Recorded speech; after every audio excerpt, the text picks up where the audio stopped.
নমস্কাৰ আপুনি এক্সম নিউজ চাই আছে চলক আজি জানো অসমৰ আজিৰ 30টা ডাঙৰ খবৰ আপুনি ক'ৰ পৰা আমাক চাই আছে তলত কমেন্ট কৰি নিশ্চয় জনাব আৰু ভিডিঅটো লাইক শেয়াৰ আৰু চেনেলটো সাবস্ক্ৰাইব কৰিবলৈ নাপাহৰিব অসমৰ সংযোগ যাতায়াত ব্যৱস্থাক অধিক শক্তিশালী আৰু গতিশীল কৰি তুলি আজি ৰাজ্যবাসীক দুখনকৈ নতুন অমৃত ভাৰত ৰেল উপহাৰ দিছে প্ৰধানমন্ত্ৰী নৰেন্দ্ৰ মোদীয়ে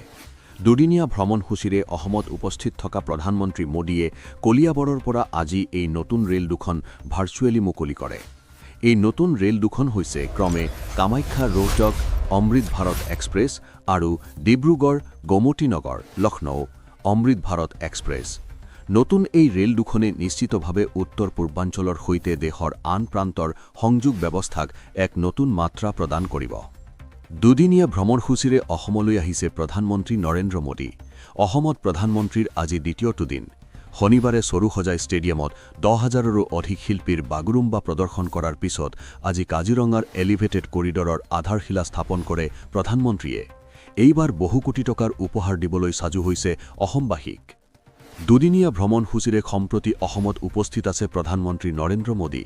শনিবাৰে সন্ধিয়া অসমত উপস্থিত হোৱা প্ৰধানমন্ত্ৰীগৰাকীৰ আজি এই ভ্ৰমণসূচীৰ দ্বিতীয় তথা অন্তিমটো দিন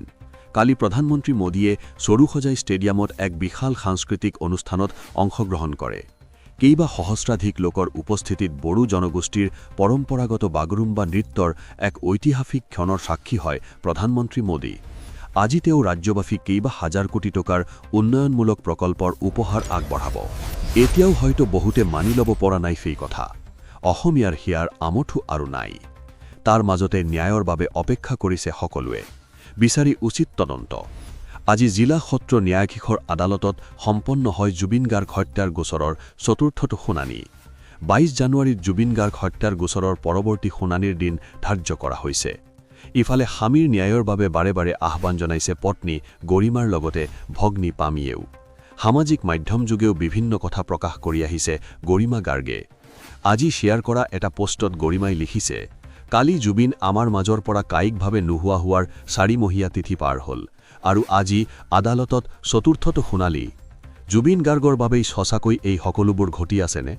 মোৰ আৰু আমাৰ পৰিয়ালৰ দৰে সমগ্ৰ অসমবাসীৰ বাবে এয়া এতিয়া অবিশ্বাস্য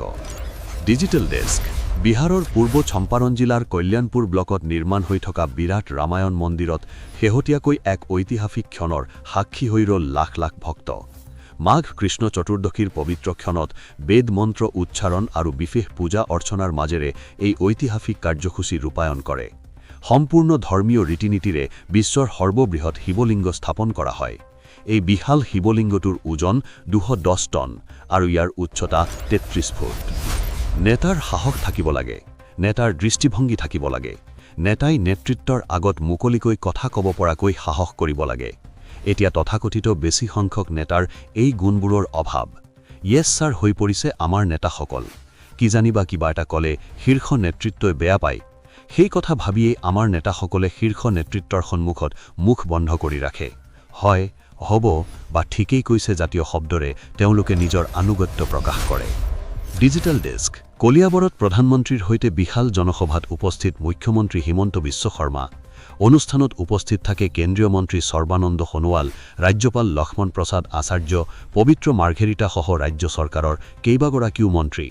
কলিয়াবৰৰ মৌচন্দা পথাৰত আয়োজিত কাজিৰঙাৰ এলিভেটেড কৰিডৰৰ ভূমিপূজন কাৰ্যসূচীত উপস্থিত থাকি মুখ্যমন্ত্ৰীগৰাকীয়ে বহুকেইটা মন্তব্য কৰা পৰিলক্ষিত হয় লক্ষ্ণৌত ইণ্ডিগৰ বিমানৰ জৰুৰী অৱতৰণ বিমানখনৰ নম্বৰ 6E6650 দিল্লীৰ পৰা শিলিগুৰিৰ অভিমুখে আহিল আছিল বিমানখনত বোমা সংস্থাপন কৰা আছে বুলি খবৰ দিছিল এক অজ্ঞাত সূত্ৰই তাৰ পাছতে জৰুৰীভাৱে অৱতৰণ কৰে বিমানখনে মৌচন্দা পথাৰত প্ৰধানমন্ত্ৰী নৰেন্দ্ৰ মোদী কলিয়াবৰত প্ৰধানমন্ত্ৰী নৰেন্দ্ৰ মোদীৰ কণ্ঠত সুধাকণ্ঠৰ গীত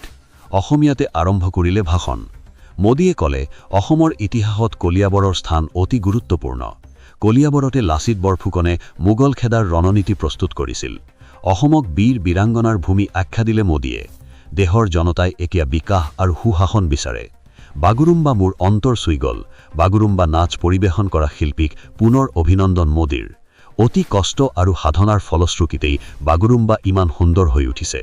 উজনি অসমৰ মূল সংযোগ স্থান হৈছে কলিয়াবৰ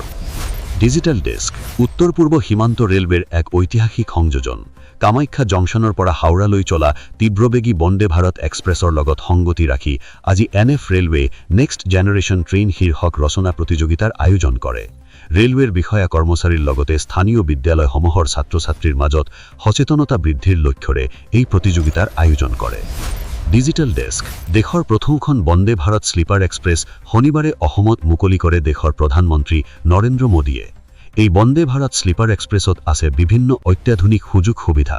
তাৰোপৰি নতুনকৈ ভাৰতীয় ৰেলত সংযোজিত হোৱা বন্দে ভাৰতত থাকিব থলুৱা অসমীয়া খাদ্য সম্ভাৰ। যাত্ৰীয়ে গ্ৰহণ কৰিব পাৰিব জহা চাউলৰ ভাত, মাটিমাহৰ দাইল, টেনা, খাৰ, পোৰা, পিটিকা, লাবৰা ইত্যাদিৰ দৰে থলুৱা খাদ্য। ভাৰতীয় ৰেলে অসমৰ খাদ্যৰ প্ৰতি গ্ৰহণ কৰা এনে পদক্ষেপৰ বাবে চালাগ লগাইছে মুখ্যমন্ত্ৰী ডক্টৰ হিমন্ত বিশ্ব শৰ্মাই।